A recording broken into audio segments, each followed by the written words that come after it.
Alright, boys and girls, this is your homework. So what you're going to do is you are going to solve these equations. Don't forget to look at the symbol to see if they're joining or separating. For number 2, you're going to find how many groups of 10 can you find. For each group of 10, what I want you to do is put a ring around it, just like we do in Lone Star, so that we can count those 10s quickly and easily. For 3, Miss Myers' class visited the zoo. Read the chart below to see the animals the children saw. How many more giraffes and zebras did the children see? So remember, you're comparing those giraffes to zebras. What I would recommend is writing the total to the side, and that will make it easier for you to compare. 4 is filling in the missing numbers, 18, 19, 20. What comes after 20? What comes after that? 23, 34, 33. Notice how the numbers are going. Are they going greater or less? And that's going to help you fill in those missing numbers. For number 5, you're going to write the numbers in standard form.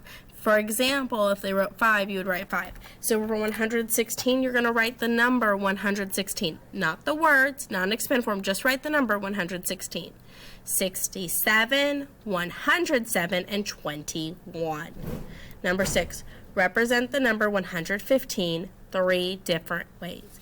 Now you can use your expanded form, your word form, pictorial forms. You can put in a hundreds, tens, ones chart. However you want to do it, just show me 3 different ways.